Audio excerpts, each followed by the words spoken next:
Hello, welcome to another episode on the rolling restoration of the 1969 MGB GT. Apologies for the poor lighting, but we're back in the garage. As you can see, the garage has changed shape yet again. The floors got painted, and over there we have the 1950s rice trailer, which was restored to match the Land Rover. And you can see a brief video tour of that on the channel. It's the video prior to this one. But anyway, I'm glad to report that the MG's back up and running. Got the engine put back in, all tuned up, everything reconnected, all the painted components back in. I'm really pleased how this turned out. This has really set off the engine bay, I think, really tidied it up. Quick look round then. This is the Smith's heater. Did a video series on that, and there'll be a link visible on the end of this video to have a look through that series. I think it's really the centrepiece of the engine bay, and to set it off nicely. Looking down through here then, I wasn't able to put a spin-on oil filter conversion on as it clashed with the older style starter motor, but that's a project for the future.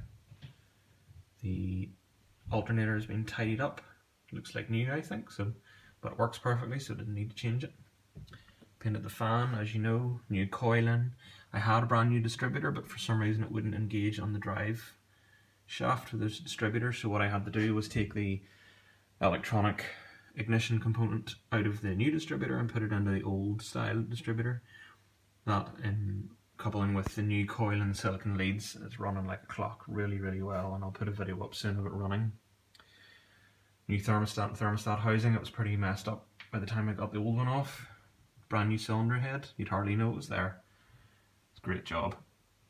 Carburetors didn't need anything done to those. I found actually receipts that they had been rebuilt not so long before I bought the car around here. Really happy with the gloss finish in the radiator. I think that sets it off really nicely.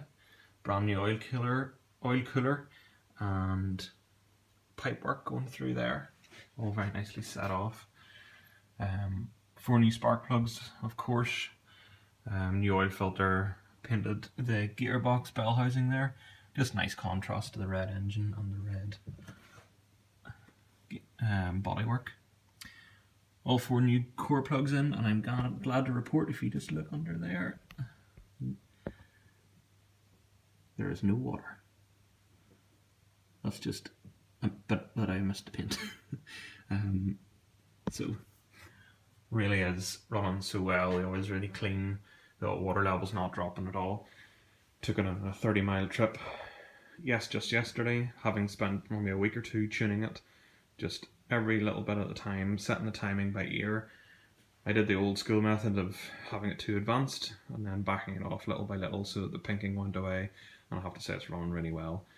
And as you've seen from previous posts, I've just been tuning the mixture, looking at the plugs, adjusting it one flat of the mixture screw at a time until the plugs are an appropriate colour. So glad to report it runs really well, hardly a vibration out of it. So spurring me on to do a bit more mechanical restoration on this. I think the next job will be the back axle, new rear suspension, and tidy up the rear end, paint it all up, put new poly bushes in the back. I think that'll probably be the next job once funds allow it. But unfortunately the Land Rover is the next job. It needs a new rear differential, and then it'll be able to go with a nicely tidied up trailer, and that'll be a nice setup. But I'll post more videos as and when I can. Alright, thanks very much for watching, and please hit the subscribe button on screen now, and the more subscribers I have, the easier it is to make videos. Thanks very much.